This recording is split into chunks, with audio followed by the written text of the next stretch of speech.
আল্লাহ যখন এই পৃথিবী সৃষ্টি করলেন, পৃথিবীর মধ্যে ভাইব্রেশন হচ্ছিল, কাঁপাকাঁপি, কাঁপছিল পৃথিবী। আল্লাহ পৃথিবীর কাঁপাকাঁপি বন্ধ করার জন্য এই পেরেকের মতো পাহাড়গুলোকে পৃথিবীতে ঠুকে দিলেন, কাঁপাকাঁপি বন্ধ হয়ে গেল। এই দৃশ্য দেখে ফেরেশতারা বলে, ইয়া রাব হালমিন খালকিকা আসাদ্দু আলাল জিবাল। আল্লাহ, পাহাড়ের এত শক্তি, পৃথিবী কাঁপতেছিল, পাহাড় আপনি ঠুকে দিলেন, পৃথিবীর কাঁপাকাঁপি বন্ধ হয়ে গেল। আপনার সৃষ্টির মধ্যে পাহাড়ের চেয়ে শক্তিশালী কিছু আছে?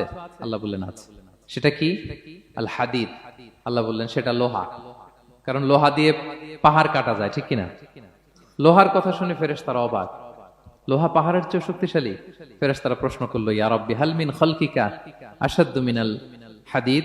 তাহলে আপনার সৃষ্টির মধ্যে লোহার চেয়ে শক্তিশালী কিছু আছে? আল্লাহ বললেন আছে। কি সেটা? আন্নার, আগুন। কারণ আগুন লোহাকে কি করে? গলিয়ে ফেলে। ফেরেশতারা শুধু অবাকই হচ্ছে। ফেরেশতারা বলে, আগুনের চেয়ে শক্তিশালী কিছু আছে? আল্লাহ বলে আছে, আলমা, পানি। কারণ আগুনে দাউ দাউ করে জ্বলে ওঠা আগুনের মধ্যে পানি দিলে আগুন অস্তিত্ব হারায়।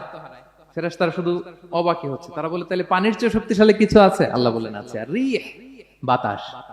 কারণ বাতাস পানিকে একদিক থেকে আরেক দিকে নিয়ে যায়। জলের মধ্যে বায়ুর উচ্ছ্বাস লাগলে জলোচ্ছ্বাস তৈরি হয়, ঠিক কিনা? ফেরেশতারা আবার অবাক হয়ে বলে, তাহলে বাতাসের চেয়ে শক্তিশালী কিছু আছে? আল্লাহ বললেন আছে। সেটা কি? বলতেছে বনি আদম। ওই মানুষ শক্তিশালী যে গোপনে দান করে, এত গোপনে যে ডান হাত কি দান করলো, বাঁ হাত সেটা টের পায় না। পড়েন সুবহানাল্লাহ।